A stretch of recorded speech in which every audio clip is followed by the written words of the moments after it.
was sitting in the living room when the evening light started to fade. The kind of light that makes familiar things look softer than they really are.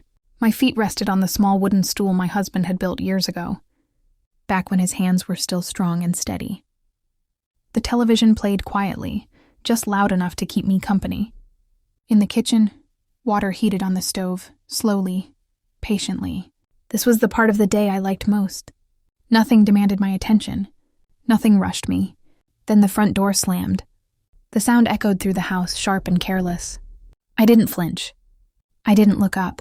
I already knew who it was. Only one person ever closed the door like that. My son-in-law, Marcus. He entered the house like it belonged to him. Loud footsteps. Confident movements. No hesitation.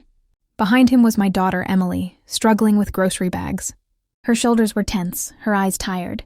She didn't meet my gaze. Marcus stopped directly in front of the television, blocking the screen. He didn't greet me.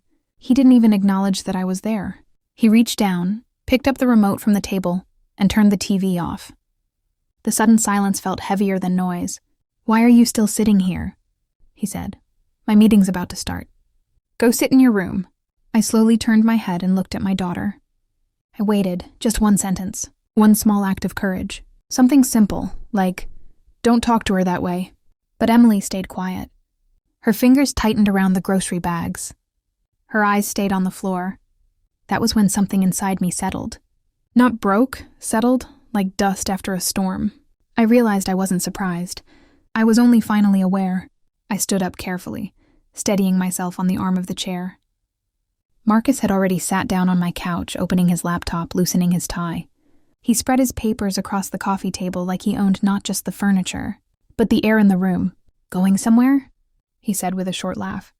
"Don't wander too far. You might forget where you live." I didn't respond.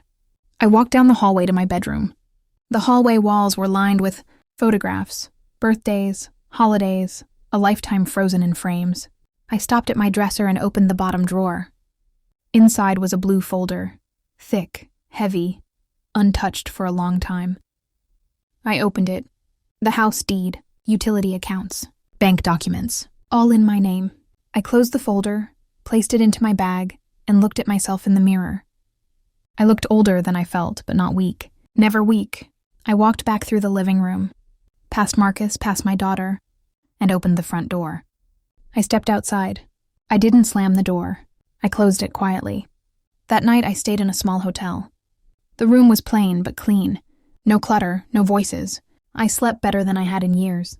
In the morning I drank my coffee slowly and thought carefully. Then I went to see a lawyer.